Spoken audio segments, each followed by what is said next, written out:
What's happening, rats? Today we are looking at alliteration in our narratives to make it a little bit simpler to do some really cool poetic stuff in our narratives. Now, I've got the definition up here for narratives, the noun of a narrative, which is of alliteration, sorry, definition of alliteration. The occurrence of the same letter or sound at the beginning or of adjacent or closely connected words. So basically what that means is that you have the same consonant sound at the beginning of a series of words, or kind of a series of words with similar consonants but have like a couple of words to break it up in between. So lots of stories use alliteration to make their characters, settings, and actions more exciting and memorable. And actually, you see it a lot in branding for things as well, which I'll show you an example of in a minute. So today we're going to create a narrative and plan some of our characters, settings, and objects using alliteration. We should have finished this. Nice. Okay.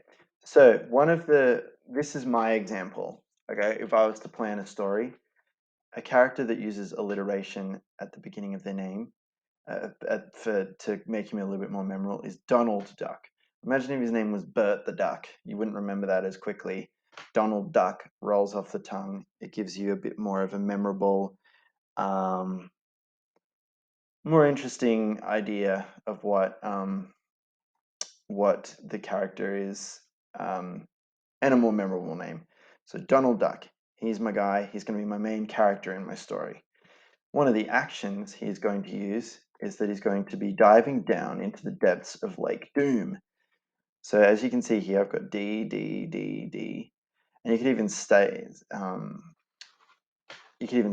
at the beginning of your sentence, like Donald Duck was diving down into the depths of Lake Doom. And it sounds kind of weird, but it's actually you probably remember that sentence. It would stand out as a bit of poetry there, and people would probably be like, I like the way that was written. It was kind of fun, a little bit silly. Instead of Donald Duck dived into the water, full stop. The lake's name was Lake Doom, full stop. It's kind of like a bit boring. But if you have him, Donald Duck was diving down in the depths of Lake Doom, that's actually a bit more interesting, and it punctuates a lot more. All right, at the moment I am listening to the audiobooks for the Lord of the Rings, and I love Lord of the Rings. And Lord of the Rings uses a lot of alliteration to explain or name places, or to describe things. So Fanghorn Forest is in the Lord of the Rings is a really scary, dark, old forest, and it has things called ents that live in it. I'm going to look up a picture of ents because they're basically walking trees, and the main characters in the story, Pippin and there you go, Pippin and Mary is a better picture. So Mary and Pippin are sitting in the tree, and that's actually like a living, walking around tree. But the Fanghorn Forest itself is dark, and it tries to kill those characters quite a few times. So they named it Fanghorn Forest, and I think it's actually probably the most memorable place in the story because of the name itself. And it happens a lot in Harry Potter, for example. Like there's a lot of examples of alliteration for characters and places in Harry Potter, like the Forbidden Forest is another one, is a good one, and there's a lot of them in that story. So basically, like if you were to have an ocean, or something, you could maybe call it or like a sea that your characters are driving a ship over or something. It could be called the Shining Sea or something like that, or the Silver Sea. Or maybe if it's a house, a mansion, you could call it the Monster Mansion or something like that. Give it some context as to why, give it a reason to be memorable by giving it a memorable name. All right, and we've also got a can of Coke here. A can of Coca-Cola can really rolls off the tongue. And actually, when the guy that designed Coca-Cola, he was just going to call it, it's cola that had coca leaves in it, which now it doesn't have coca leaves in it because they found out that they're very addictive.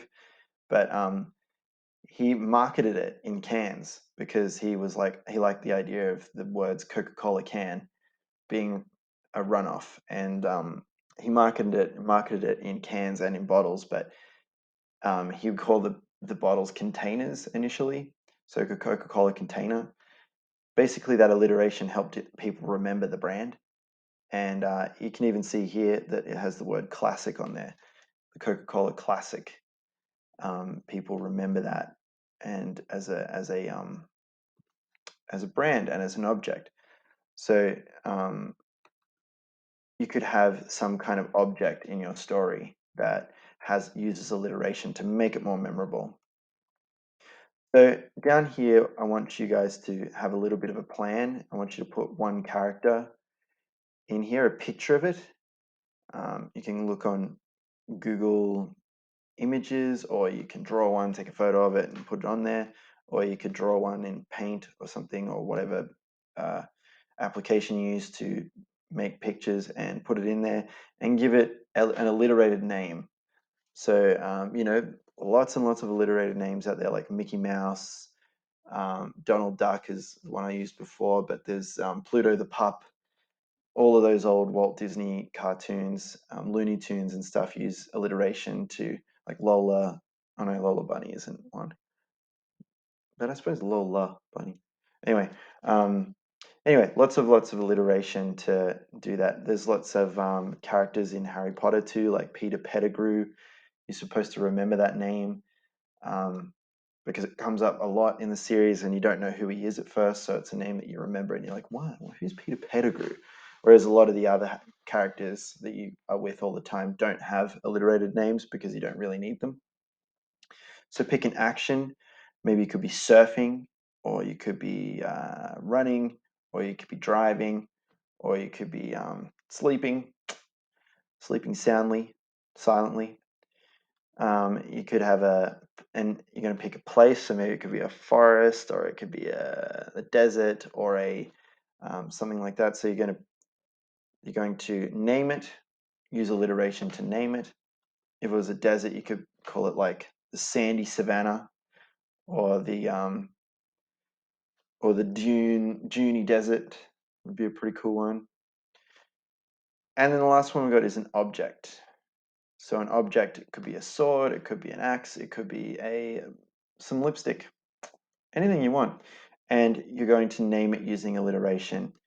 Then you're going to write your story down here. And what we should see, I should say, is that we should see a story that uses your characters and actions and alliteration. And we shouldn't just see it once. You might plan to have one, but you might use it a few times. A really good book to reference for alliteration is the like Hungry Bear series, the bear series where it's like in the jingle jangle jungle. That's using alliteration a lot, and they use it a lot in those books to kind of give the narrative a bit of a flow to it. So there's a flow to the writing rather than just a chunk of writing that you got to read through and then think about it. It makes it give it a bit of a lyrical sense. So you kind of memorize it and think about it. You don't have to really read too hard to actually think about it too much. Anyway, rats, looking forward to your story, and get alliterating. See ya.